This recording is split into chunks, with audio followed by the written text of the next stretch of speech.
Hi guys, this is Brother Greg Qualls, and I just wanted to have a talk about Christmas, the holiday that the saints really, really love. Well, by humbug, a ripoff that is called Christmas.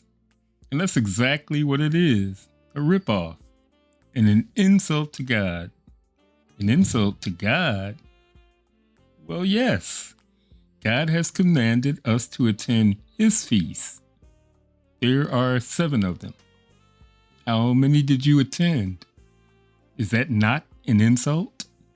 And don't even talk to the Sunday saints about Christmas. I mean, people who believe themselves to be devoutly in love with Jesus the Christ, they will not hear it. Well, even if it wasn't this day, it's a great day to celebrate His birth. Or Christmas is for the kids. They learn about the birth of Jesus and giving gifts. Or simply, so what? You can tell them how the leaders of their churches are causing them to be sun worshipers without their knowledge, but with their full consent. And so what? You'll notice as you read the word that God has made a huge occasion of the coming of Jesus. And why not?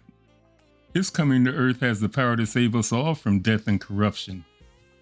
But the date? To God, that wasn't important. The fact that He is, that is important. For hundreds of years, people believed this also. But not the people running the Roman Church. Just as they have elevated Mary to sainthood, they created, out of whole cloth, a holiday to celebrate the birth of Jesus Christ. Matthew chapter 2, verse 1. Now after Jesus was born in Bethlehem of Judea, Magi, not the 3 wise men, Magi from the east arrived in Jerusalem saying, "Where is he who has been born King of the Jews? For we saw his star in the east and have come to worship him." Turning to Reader's Digest Atlas of the Bible, the September 1991 edition, on page 172, Saturn and Jupiter had 3 rendezvous that created the nativity star in the year 7 BC. BC? Before Christ, you say? Yes, because the numbering of years from the supposed birth date of Jesus has been used only since the 6th century. So the stars or planets had these rendezvous on May 29th, September 29th, and December 4th in the 6th century. I had texted my sister when I was doing my research that I had found that her birthday may be the same as Christ. I haven't heard from her since. And the reason is probably because she's probably working on a Christmas celebration that they're going to have at their church. But anyway, I suspect that the September date is probably the most likely date of his birth because it is also the time of the Feast of the Memorial Blowing of the Trumpets. And that runs into the Day of Atonement on the 10th of the month. And on the 15th, the Feast of Booths and the 8th Day feast. When Christianity was overtaking Rome, the leaders replaced the Roman festival with Christmas in the 4th century. Since the year 325, they've been taking from Rome and adding it to the Sunday churches, and the Sunday churches are worshiping the sun. One of the prevalent theories on why Christmas is celebrated on December 25th was spelled out in The Golden Bough, a highly influential 19th century comparative study of religion and mythology written by the anthropologist James George Frazer and originally published in 1890. Frazer approached the topic of religion from a cultural perspective, and he linked the dating of Christmas to earlier pagan rituals. Here's what the 1922 edition of the Golden Bough says about the origins of Christmas. An instructive relic of the long struggle is preserved in our festival of Christmas, which the church seems to have borrowed directly from its heathen rival. In the Julian calendar, the 25th of December was reckoned the winter solstice, and it was regarded as the nativity of the sun, because the day begins to lengthen and the power of the sun to increase from that turning point of the year. The ritual of the nativity, as it appears to have been celebrated in Syria and Egypt, was remarkable. The celebrants retired into certain inner shrines from which at midnight they issued out loud cry, "The Virgin has brought forth, the light is waxing." The Egyptians even represented the newborn sun by the image of an infant, which on his birthday, the winter solstice, they brought forth and exhibited to his worshippers.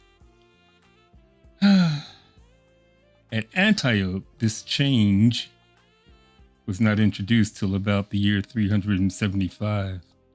The Gospels say nothing as to the day of Christ's birth, and accordingly, the early church did not celebrate it, and we believe that the church today should not celebrate it.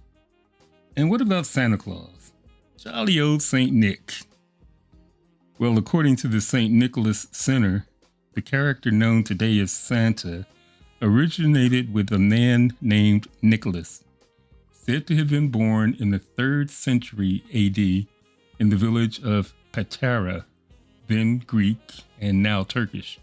It is said his parents died when he was young, and that the religious Nicholas, who was raised by his uncle, was left a fortune.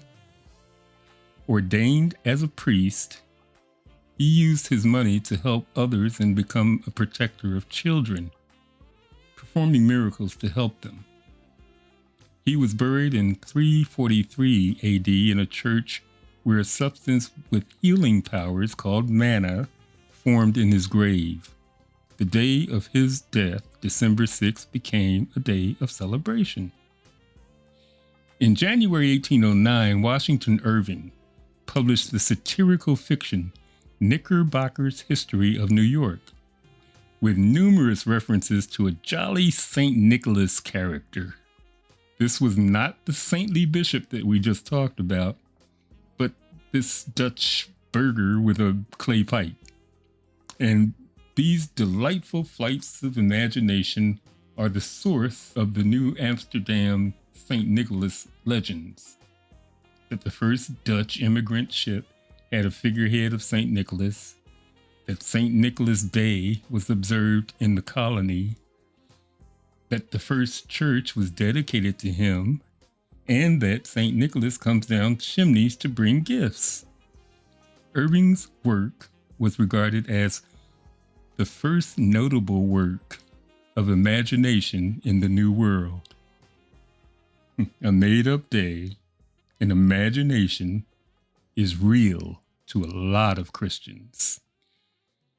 These 2022 holiday shoppers plan to spend $823 on average for a total of more than $178 billion in gifts spending in worship of the Son. Jesus came. That is enough. And when he did, he delivered to mankind the greatest gift of all, the gift of eternal life. Walk in his ways. Folks, the time is short, and who knows how long we have to live individually, but the time for this world is short. Read your word, follow the word, love your God and him only. Thanks for listening. May the eternal God make thy path straight, and the Lord be with thee and protect thee from all evil, and grant unto thee grace, mercy, and favor before those who see thee, and may none of the children of men have power over thee to harm thee. God bless you.